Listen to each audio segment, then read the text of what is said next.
Ya, Anda masih bersama kami, Saudara, di Saling Silang. Salah satu PR TNI pada tahun 2018-2019 yang disebut sebagai tahun politik adalah bagaimana menjaga netralitas. Itu sering diungkapkan, atau mungkin pada saat kemarin di DPR, Pak Hadi mengatakan, saya siap untuk menjaga netralitas TNI. Tapi pada kenyataannya, apakah itu akan semudah itu, Prof? Begini, yang harus menjaga netralitas itu terutama adalah mereka yang bekerja buat negara.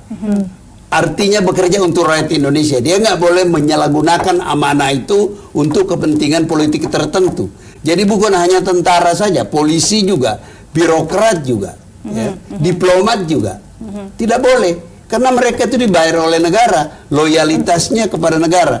Kalau mereka mau main-main politik, mau terlibat politik, boleh, tidak dilarang. Tapi tidak dengan pakaian tentara, tidak dengan pakaian polisi, tidak dengan jabatan di birokrasi.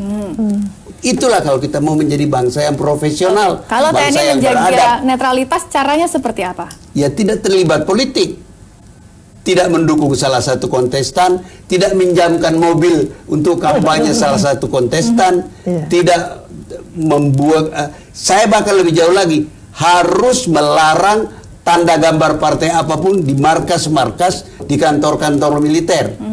Jadi jangan di kantor Korem atau apa itu ada posternya Bapak X atau Ibu Y begitu, nggak boleh. So itu tanda tidak netralitas. Oke. Kalau Bu Siti, Anda melihat netralitas TNI untuk 2018-2019, Bu? Iya, memang harus utuh kepada negara.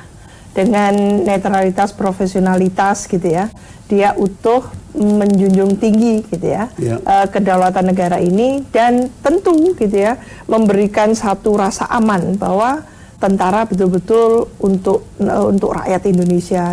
Tidak boleh partisan, sangat tidak boleh partisan. Kita bisa bayangkan kalau sampai tentara partisan, polisi partisan, pasti baku hantam dengan tembakan-tembakan kan. Bu, mudahkah itu dilakukan, Bu? Karena Panglima TNI itu adalah presiden. Katakan presiden kita ini kan nanti 2019 mungkin akan ikut lagi. Bagaimana bisa memisahkan saya ini netral, atau satu sisi Panglima saya juga kan sudah ada jelas ya, mengacunya kepada apa gitu ya, ada undang-undangnya, ada peraturannya dan sebagainya. Itu yang harus diikuti.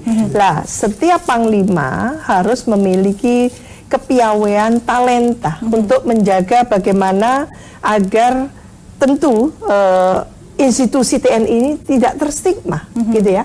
Jangan karena pola tingkah gitu ya, dari katakan mungkin oknum TNI tertentu dan sebagainya, lalu menstigma, menodai gitu ya TNI, lalu TNI tidak dipercaya. Bahaya sekali menurut saya. Oleh karena tidak kurang berbahaya kepotensi itu kepada polisi. Persis, oh iya. Karena polisi lah sekarang mengelola kekuasaan negara dalam soal perizinan. Betul. Ya, betul.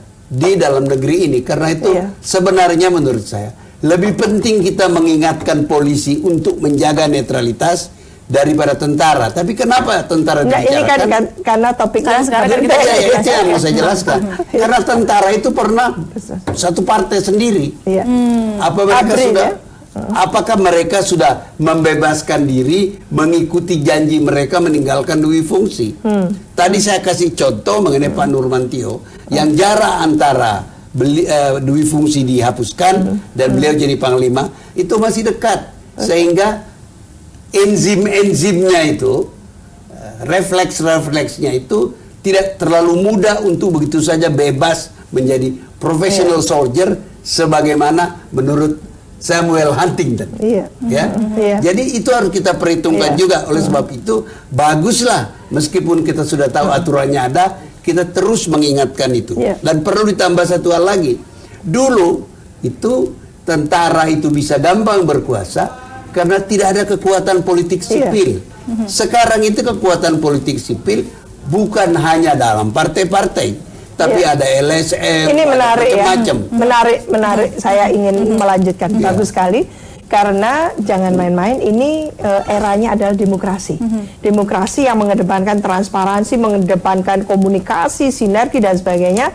apapun yang akan dilakukan oleh dua institusi tadi itu, TNI maupun Polri, kalau sampai melenceng, menyimpang dan melanggar dan sebagainya, apalagi runcing ke bawah, tumpul ke atas, itu akan dibuka semua. Lah ini nanti siapa pihak yang nanti bisa mengawasi dengan sangat ketat dan punya kuasa bahwa kamu nggak boleh begini loh, ini tadi sudah kelewatan loh. Kita kan punya DPR, Dewan Perwakilan Rakyat. Tapi kita punya civil society juga. Itu civil society yang penting, yang nggak ada dulu. Karena sistemnya ini bukan otoritarian, bahwa presiden, wakil presiden, gubernur dan wakilnya terus sampai bupati, wakil itu dipilih langsung. Demokrasinya partisipatoris dan itu bukan tanpa tentu gitu ya. Satu dampak-dampaknya sehingga masyarakat memiliki ada rasa memiliki di situ ownership bahwa Anda adalah ngelamar kerja kepada kami sebagai presiden, sebagai wakil presiden sampai gubernur. Oleh karena itu ada mosi tidak percaya melalui demonstrasi, melalui protes, melalui kritik yang tajam dan sebagainya. Oleh karena itu ya memang tidak bisa institusi sekarang itu sewenang-wenang dan sebagainya. Baik. Gitu. Baik, terima kasih Bu Siti, terima kasih Prof Salim Said atas waktunya bergabung bersama kami di Saling Silang. PR-nya menjaga netralitas 2018-2019 kelihatannya gampang, tapi kita sebagai civil society, kemudian bagaimana kita melihat terus bagaimana DPR bisa menjaga netralitas TNI, tentu kita tunggu. Tetap bersama kami saudara di JAK TV. Bapak mau tugas kita sebagai rakyat, anggota civil society, menjaga jangan terjadi penyelewengan amanah kita yang mereka kelola karena mereka melamar untuk bekerja bagi negeri ini. Baik, terima kasih Prof Salim Said atas waktunya dan atas komentarnya. Tetap bersama kami saudara di JAK TV, masih ada beberapa acara menarik lainnya. Saya Ratu Dumila undur diri, sampai jumpa.